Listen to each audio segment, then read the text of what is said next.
Saya menantang supaya Pak Mahfud buka. Supaya buka sejelas-jelasnya. Apa yang Bapak sampaikan itu tidak menjadi pertanyaan atau spekulasi atau analisa di publik. Spekulasi itu sangat jelek. Apakah Pak Mahfud sudah menjadi bagian dari oposisi pemerintahan? Soeharto jatuh karena ada anggota kabinetnya yang melakukan perlawanan dari dalam. Tapi kalau saya mengenal Pak Mahfud, saatnya sudah tiba. Istilahnya itu ibu sudah hamil tua. Jangan Pak BKH, Pak Mahfud ini mau jadikan ini panggung untuk calon wakil presiden atau calon presiden. Bagi saya itu pun biasa. Kalau toh itu saya bilang itu hak beliau dan beliau pantas untuk itu. Tapi itu dulu kan, saya ngomong yang dulu. Saya masih ingat Pak Mahfud sudah siapkan baju putih kan. Dulu. Saya mohon maaf, ya dulu lah. Istri saya tanya, Pak, kenalkan sama Pak Mahfud. Dia kenal, kenapa? Dia sudah siapkan baju dipanggil oleh Bapak Jokowi jadi calon wakil presiden. Saya langsung bilang kita berdoa. Ya, saya ingin Bapak jadi calon wakil presiden waktu itu. Tapi itu dulu ya. Kami tidak mau mengatakan Pak Mahfud mari kita gabung sama-sama. Saya minta kita undang Sri Mulyani untuk menuntaskan ini, supaya tahu siapa yang sebetulnya melakukan pembohongan publik. Ini kan pembohongan sebetulnya, tapi kita tidak tahu yang membohong ini siapa.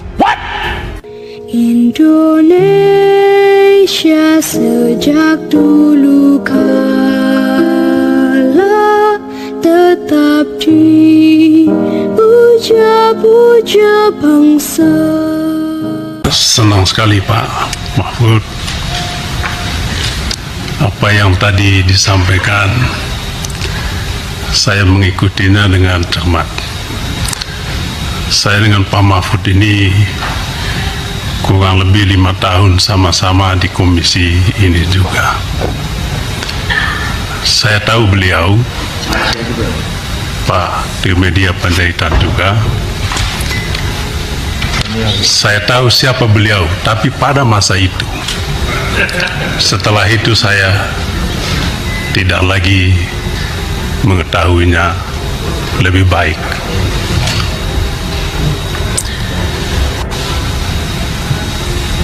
Anggota dewan punya hak, termasuk hak interupsi.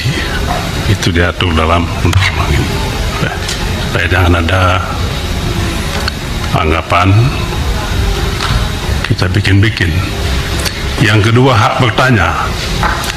Kadang-kala Pak Mahfud tahu juga, kita bertanya seperti kalau lagi polisi tanya klien, tanya atau jaksa tanya terperiksa. Kadang-kala lebih tajam sehingga ada kesan seolah-olah kalau pertanyaannya tajam, dewan memposisikan pemerintah sebagai bawahannya. Tidak demikian, Pak. Beni Kaharman ungkap masa dulu yang dialami Mahfud MD disuruh siapkan baju putih sebagai calon presiden, namun ternyata tidak jadi. Komisi 3 DPR RI RDPU dengan Komite TPPU. Beni Kaharman ungkap masa lalu Mahfud MD. Dulu pernah disuruh siapkan baju putih untuk menjadi wakil presiden, namun ternyata batal. Beni mengajak Mahfud MD untuk kembali, ibarat kata ibu sudah hamil tua, saatnya sudah tiba, tutur Beni. Saya termasuk yang punya prasangka jelek atas apa yang disampaikan oleh Pak Mahfud, sehingga secara terbuka saya mengatakan apabila Pak Mahfud tidak menjelaskan ini secara lengkap, maka saya mendengar Pak Mahfud punya motif politik. Sekali lagi, apabila tidak ada penjelasan terbuka soal ini, jadi bukan judgement yang sifatnya final. Apa yang saya sampaikan, apalagi setelah Ibu Sri Mulyani menyampaikan juga secara terbuka bantahan atas apa yang Pak Mahfud sampaikan, maka rakyat bingung. Jangankan publik, bingung. Kami anggota Dewan ini, apalagi oposisi. Pak Mahfud bingung juga, Pak. Saya tanya-tanya, oh senang juga kita Pak Mahfud ini.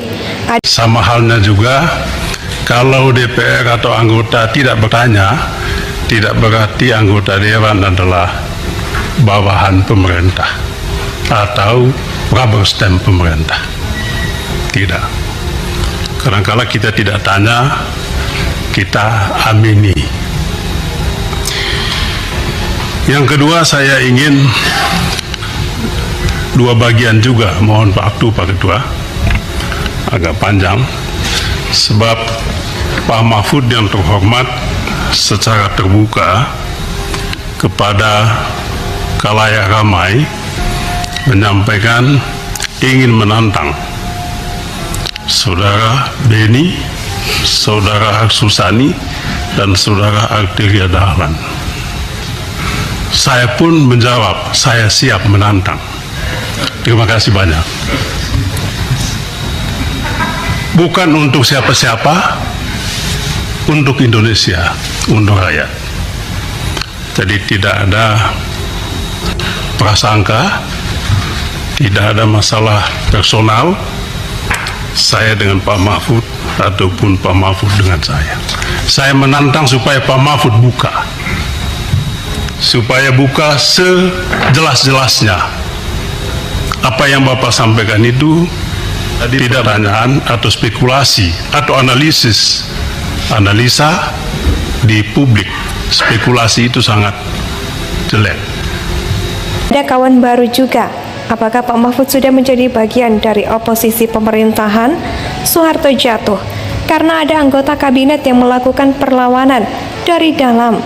Ya, maka saya waktu itu luar biasa, saya mendukung. Tapi ini kan prasangka saya. Sebetulnya, betul atau tidak, saya tidak tahu. Tapi kalau saya mengenal Pak Mahfud, saatnya sudah tiba. Mungkin saatnya sudah tiba. Istilah itu, ibu sudah hamil tua, maksud saya. Ketidakjelasan ini membuat kami semua punya spekulasi, punya prasangka macam-macam. Ujar Beni Kaharman. Saya termasuk yang punya prasangka jelek atas apa yang disampaikan oleh Pak Mahfud.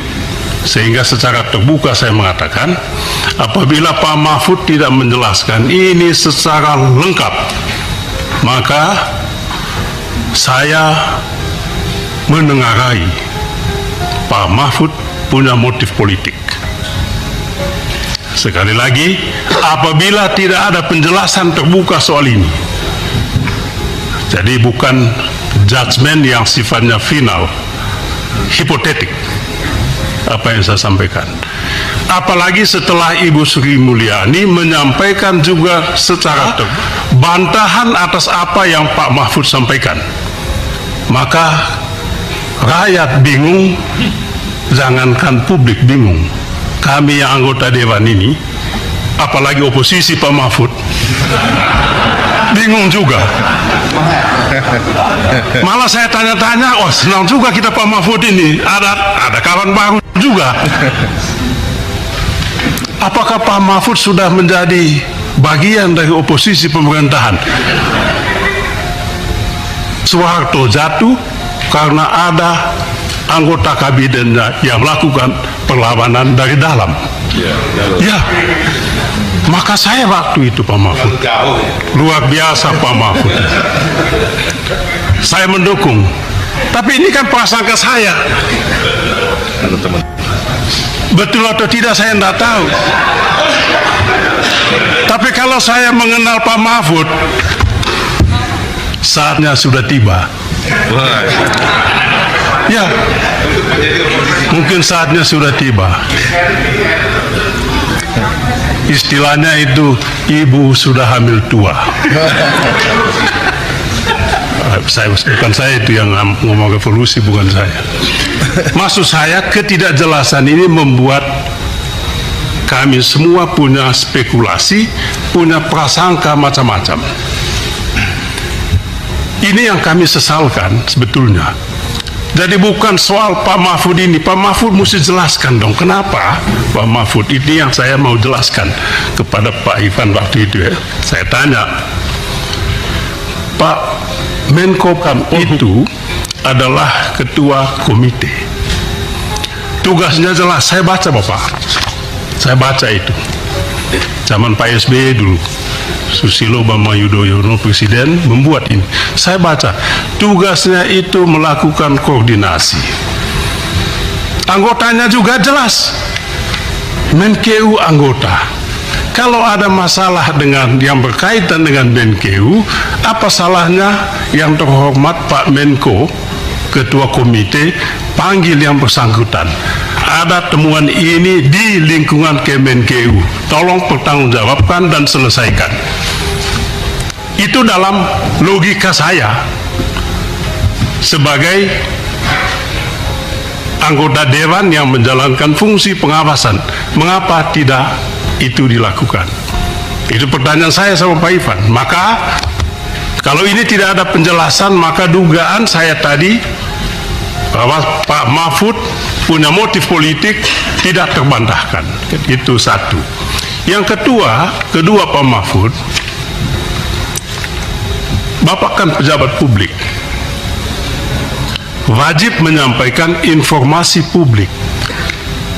Sesuai dengan Undang-Undang KIP, apa yang dimaksudkan informasi publik itu jelas didefinisikan. Dan itu disampaikan oleh pejabat publik kepada publik. Pejabat publik tidak boleh menyampaikan kepada publik isu yang tidak jelas asal-usulnya, atau masalah yang belum ada pembahasan, belum ada pembicaraan, belum ada penyelesaian. Jadi yang disampaikan kepada publik itu adalah informasi publik yang sudah digodok dan sudah matang. Itu Undang-Undang KIP. Bapak kan bukan pengamat politik. Saya bertanya, Pak Mahfud ini pengamat politik seperti belum menjadi Menko Polhukam dulu atau apa? Macam-macam pikiran saya Pak Mahfud. Pikiran saya jadi muncul tadi macam-macam ini membuat saya punya penilaian terhadap interpretasi terhadap apa yang beliau lakukan. Macam-macam sudah, jangan-jangan. Sampai ada yang mengatakan, jangan-jangan Pak BKH, Pak Mahfud ini mau jadikan ini panggung untuk calon wakil presiden atau calon presiden. Bagi saya itu pun biasa. Kalau toh itu saya bilang itu hak beliau dan beliau pantas untuk itu. Ini promosi. Tapi itu dulu, saya ngomong yang dulu. Iya kan Pak? Seperti Pak Mahfud bilang anggota dewan tadi kan? Ya dulu. Itu kan dulu. Ini juga dulu. Saya masih ingat Pak Mahfud sudah siapkan baju putih kan? Dulu. Saya mohon maaf, ya dulu lah. Saya waktu itu Pak Ketua, saya kenal baik beliau ini. Istri saya tanya, Pak, kenalkan sama Pak Mahfud. Dia kenal, kenapa? Dia sudah siapkan baju dipanggil oleh Bapak Jokowi jadi calon wakil presiden. Saya langsung bilang kita berdoa. Ya, ingin Bapak jadi calon wakil presiden waktu itu. Tapi itu dulu ya. Kembali ke soal ini tadi Pak.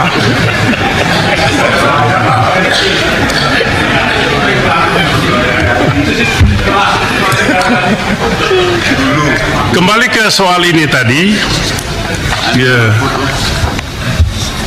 yang Bapak sampaikan ini informasi publik ini. Ibu Sri Mulyani menjelaskan kepada Komisi 11. Jauh berbeda dengan apa yang tadi Bapak sampaikan. Jadi ini yang membuat kami mohon maaf saja, mana yang harus kami percaya. Ibu Sri Mulyani juga bukan orang sembarangan. Bapak juga begitu. Sama-sama pembantu presiden, hanya beda. Bapak adalah pembantu utama. Sri bukan pembantu biasa. Bapak ketua komite, beliau adalah anggota komite. tentang ini macam-macam juga, Pak. Yang tadi saya katakan, jangan-jangan memang ada motif politik ingin menyingkirkan Sri Mulyani. Ya, kenapa? Ya ini mohon maaf saja, kenapa? Sebab ada isu kan, Pak, Sri Mulyani Menkeu menolak rencana beli minyak Rusia masuk Indonesia. Banyak pejabat yang tidak suka, banyak pembantu yang lain juga yang tidak suka Pak Mahfud. Jangan-jangan itu kembali lagi tadi ke membuat ini semua tidak jelas, bikin kami punya spekulasi macam-macam kemana-mana. Namanya juga spekulasi. Apa ini sebetulnya? Kemudian tadi disinggung juga, jangan-jangan ini berkaitan dulu dengan impor emas itu yang tadi Bapak singgung. Kita dapat juga datanya, Pak, tapi sedikit-sedikit ya, tipis-tipis anunya. Nah, kalau Bapak kan mungkin tebal-tebal informasinya. Kami sedikit-sedikit ada informasi yang dihembuskan. Kita tidak tahu juga. Tapi juga siapa yang disentuh, Bapak tahu, oligarki. Jangan-jangan memang kelompok ini tidak suka Sri Mulyani lagi menjadi Menkeu menjelang 2024. Sekali lagi ini spekulasi kami yang apalagi di luar tembok kekuasaan ini. Nah, bisa kita lihat ya oposisi. Maka sekali lagi tolong kami dijelaskan betul, Pak. Ya, kami tidak mau mengatakan Pak Mahfud mari kita gabung sama-sama. Ya, kalau betul yang Bapak sampaikan ini Pak Ketua, saya minta mohon maaf pimpinan, Pak Ketua dan para Wakil Ketua dan Bapak Ibu sekalian, kita undang Sri Mulyani. Setuju? Bukan, jangan lama-lama maksud saya. Kalau bisa besok, besok. Untuk menuntaskan ini, supaya tahu siapa yang sebetulnya melakukan pembohongan publik. Ini kan pembohongan sebetulnya, tapi kita tidak tahu yang membohong ini siapa. Apakah Bapak, anak buah Bapak, atau Menkeu atau anak buah Menkeu yang tadi Bapak sampaikan. Mungkin Menkeu dibohongin oleh anak buahnya, sangat mungkin. Tapi ini sudah menjadi pembicaraan publik, Pak. Kalau bisa kita selesaikan juga secara publik. Tidak boleh ada yang ditutup-tutupi. Ini momentum yang paling kalau mau lakukan itu. Tapi jangan kemana-mana, jangan singgung soal apa TPPU, ya judi-judi segala macam. Fokus ke TPPU di lingkungan Kemenkeu ini saja dulu. Sebab ini sentrum keuangan Republik kita ini. Yang terakhir Pak Mahfud, saya sebetulnya ingin tanya juga, yang Pak Ivan ngomong ini sebetulnya ini analisis keuangan yang mencurigakan atau sudah satu level di atas itu? Uang ini adalah hasil tindak pidana pencucian uang. Ini kan dua hal yang sangat berbeda, Bapak tahulah itu. Kan gitu dia. Kalau yang diumumkan oleh Pak Mahfud adalah 349 di lingkungan Kemenkeu, bea cukai dan pajak. Tidak ada tempat lain di situ. Kalau tadi Bapak katakan belum tentu korupsi, ya kira lupakanlah itu. Tapi TPPU di sana kalau itu biasa Bapak, 349 triliun, 359 triliun. Uang besar sekali kita ini. Kalau memang itu terjadi, saya rasa panggil Sri Mulyani, kalau bisa bentuk pansus, lebih pas lagi, supaya kita lebih mendalam. Istilah Latinnya duc in altum, masuk lebih jauh, masuk lebih dalam. Itu yang saya ingin sampaikan. Terima kasih. Mohon maaf kalau ada yang kurang berkenan. Terima kasih. Indonesia Indonesia tanah air beta, pusaka abadi nan jaya.